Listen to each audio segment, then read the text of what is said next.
கார்த்திகை 1 சோமவார பிரதோஷம்.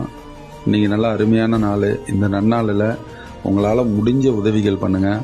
நீண்ட நாளாக ஒரு காட்டுக்குள்ளே இருந்த சிவலிங்கங்க, அந்த சிவலிங்கத்தை எடுத்துகிட்டு வந்து அதை ஷெட்டு போட்டு அதுக்கு தேவையான பீடங்கள்லாம் அமைச்சு சுவாமிக்கு ஆவுடையார் பிரம்மபாகம் உடஞ்சிருந்துச்சு.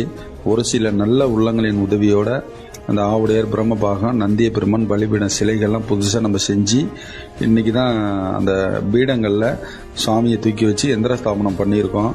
இன்னும் ஒரு 10 நாளுக்குள்ளே இதுக்கு பிரதிஷ்டை விழா மிகப்பெரிய அளவில் பண்ணணும்னு ஆசைப்பட்றோம்.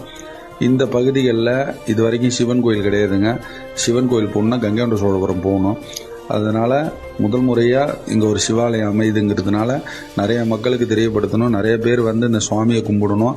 நிறைய பேருக்கு இந்த சுவாமி நல்லருள் புரியணும். நமக்கு தொடர்ந்து ஆலய திருப்பணி சப்போர்ட் பண்ணுற எல்லாருக்குமே அவங்க நல்ல வழி காட்டணுங்கிறதுக்காக பிரதிஷ்டை மிகப்பெரிய அளவில் பண்ண போகிறோங்க. இன்றைக்கி நிறைய பேருக்கு அன்னதானம் போடணும். அதனால் இந்த வீடியோ பார்க்குற நீங்கள் உங்களால் முடிஞ்ச உதவிகள் பண்ணுங்கள். இதே போல் இன்னும் நிறைய ஆலயங்கள் வந்து காட்டுக்குள்ளே வெயிலில் மழையில் நிறைய இருக்குது. நம்ம தொடர்ந்து திருப்பணிகள் பண்ணிகிட்டு இருக்கோம். தங்களால் இயன்ற உதவி பண்ணுங்கள். அந்த ஆலயம் எங்கே இருக்குதுன்னு பார்த்தீங்கன்னா அரியலூர் மாவட்டம் கங்கைகொண்ட சோழபுரத்துலேருந்து ஒரு 9 கிலோமீட்டர் தொலைவில் இருக்கிற வெத்தியார் வெட்டுங்கிற கிராமத்தில் இருக்குங்க. இந்த திருப்பணிக்கு